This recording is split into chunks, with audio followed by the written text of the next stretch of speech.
안녕하세요. 스포츠에라입니다. 사랑하는 구독자 및 처음 보신 분들, 고배당 당첨 인증합니다. 실력으로 보여드렸고 어디 누구보다 정확한 정보와 조합으로 매일 무료로 공유해드렸습니다. 스포츠는 매일 있습니다. 비록 매일 맞춘다고 말씀은 못 드리지만 결국 이번처럼 또 한 번 당첨 나옵니다. 조합은 매일 무료로 공유해드리니 함께 당첨되어 우리은행 같이 갑시다. 첫 번째 경기 강원FC 대 전북현대 분석 시작해보겠습니다. 강원은 4-4-2 전형 속에서 빠른 전환과 하프스페이스 침투를 중심으로 경기를 풀어간다.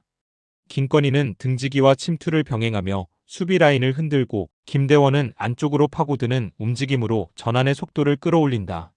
서민우는 이선에서 압박 회피 후 전진 패스를 시도하며 세컨드볼 상황에서도 반응이 빠르다. 볼을 잃은 직후 곧바로 제압박을 걸며 중원에서 점유를 회복하는 장면이 자주 나온다. 다만 수비 전환 시 풀백의 복귀 타이밍이 다소 늦어 밸런스 관리가 필요하다. 홈에서는 초반 15분 내에 템포를 끌어올려 주도권을 확보하는 데 집중한다. 전북은 우승 확정 이후 로테이션을 돌리며 경기 강도 유지에 어려움을 겪고 있다. 콤파뉴의 부상 이탈로 전방 피지컬 싸움이 약해졌고 전진 압박 실패 후 회복 속도도 느리다. 티아고와 이승우, 권창훈이 기용되며 새로운 조합이 시도되고 있으나 간격 조율이 완성되지 않았다. 이승우는 방향 전환이 날카롭지만 주변 연계가 부족할 때는 고립되는 장면이 많다. 중원에서의 템포 유지가 불안정하고 수비 공격 전환 시 압박 강도에 기복이 있다. 결국 전술적 합보다 개인 기량에 의존하는 장면이 늘어나는 흐름이다. 강원은 ACL권 도전이라는 명확한 동기 속에 높은 압박과 빠른 전개를 병행할 것이다. 김대원과 서민우의 연결이 매끄럽게 이어진다면 전북 수비의 빈 공간을 공략하기 쉽다. 반면 전북은 동기부여 저하와 주전 공백으로 템포를 유지하기 어려워 보인다. 로테이션으로 인해 합이 맞지 않는다면 강원의 전환 속도에 밀릴 가능성이 높다. 세트피스 한두 번의 찬스는 있을 수 있지만 경기의 주도권은 강원이 쥘 전망이다. 후반으로 갈수록 체력과 집중도 차이로 강원이 앞설 흐름이다. 두 번째 경기 대전 시티즌 대 FC 서울 분석 시작해보겠습니다. 대전은 최근 공격 밸런스가 완전히 살아나며 상승세를 타고 있다. 주민규의 결정력과 에르난데스의 폭발적인 돌파가 동시에 작동하며 전방 파괴력이 커졌다. 마사와 중원 라인의 연결이 매끄럽게 이어지며 압박 회피 후 빠른 전진이 강점이다. 김봉수와 이순민이 중심을 잡아 템포를 조절하고 세컨드볼 회수율을 높여 흐름을 안정시킨다. 수비 전환 시 라인 재정비 속도도 빨라 역습 차단 효율이 높다.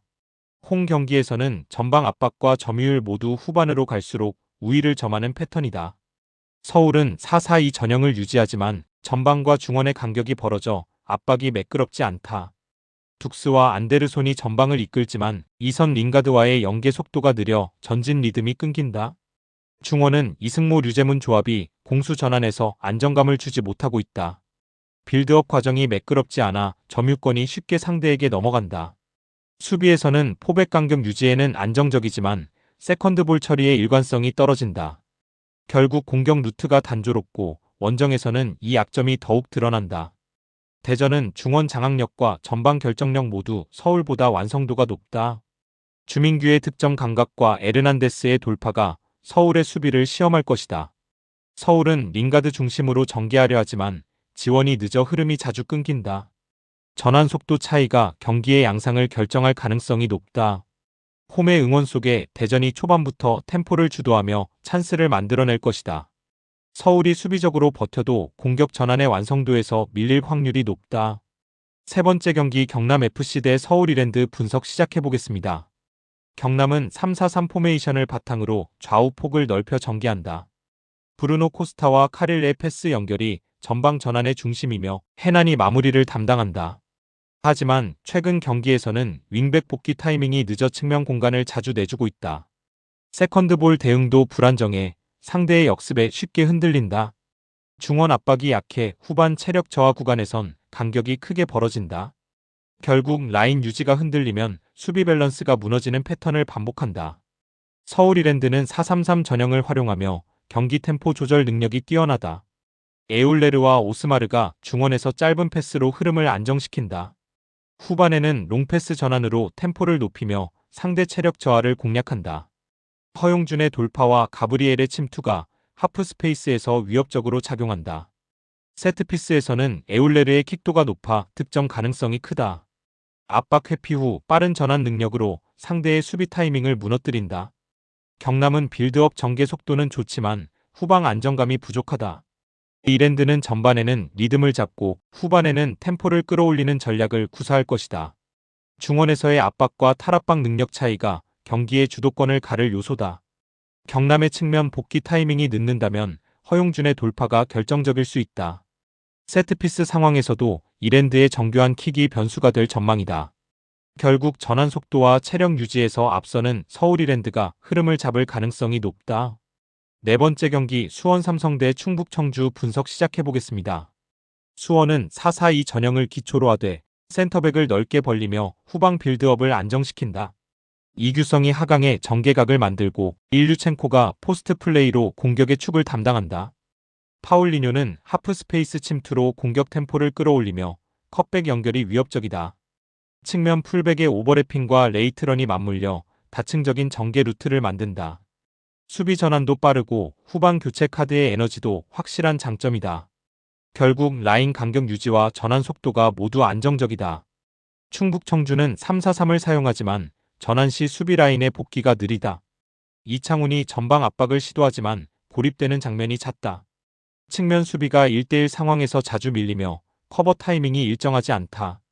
중앙에서는 커버 타이밍이 어긋나며 하프 스페이스가 열리는 장면이 많다. 세트피스에서 세컨드볼 정리가 매끄럽지 않아 리바운드 실점이 반복된다.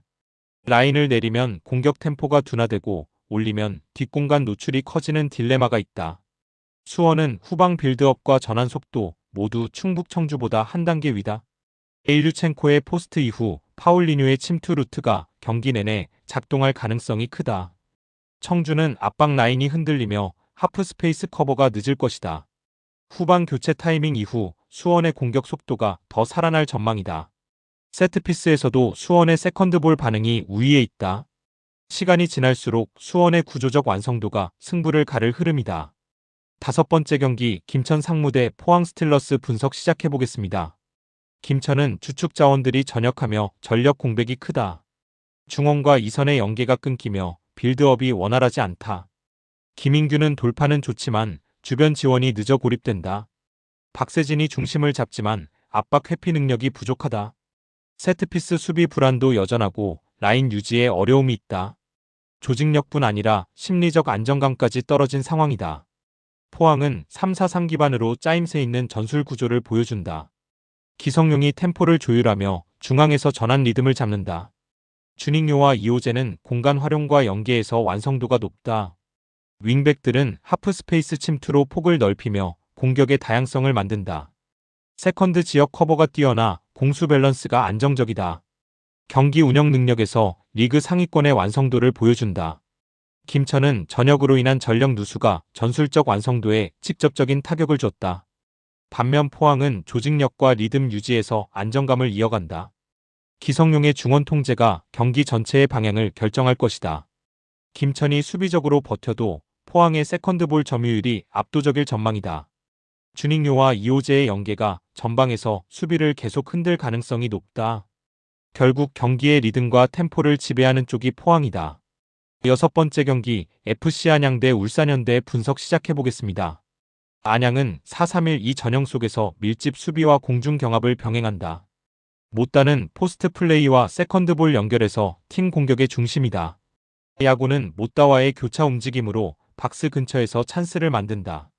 마테우스는 중원에서 템포 조절과 전환을 통해 흐름을 이어간다. 풀백의 오버래핑으로 측면 폭을 넓히며 수비 전환 시엔 빠르게 정렬한다. 홈에서는 압박 타이밍과 볼 회수율 모두 높은 안정감을 유지한다. 울산은 4-3-3을 유지하지만 라인 간격이 넓어 전환 시 흔들린다. 에릭은 침투 타이밍은 좋으나 연계가 부족하고 루빅소는 크로스 정확도가 일정하지 않다. 보야니치는 패스질은 뛰어나지만 수비 가담이 느리다. 수비 전환 시 풀백의 복귀가 늦어 하프 스페이스를 쉽게 내준다. 조현우의 공중볼 처리 불안은 여전히 약점으로 남아있다. 조직력 완성도가 높지 않아 압박 대응 시 흔들릴 여지가 있다. 안양은 공중경합과 세컨드볼 회수에서 확실한 강점을 갖고 있다. 못다의 포스트 플레이 이후 2선 침투 루트가 울산의 뒷공간을 노릴 것이다. 울산은 수비 밸런스가 완전치 않아 중원 압박에서 밀릴 수 있다. 마테우스와 야구의 빠른 전환이 울산의 커버 타이밍을 무너뜨릴 가능성이 높다. 조현우의 공중볼 대응이 흔들릴 경우 세트피스에서 실점 위험이 있다. 후반 체력 싸움으로 가면 안양의 집중력과 밀도가 우위를 보일 것이다.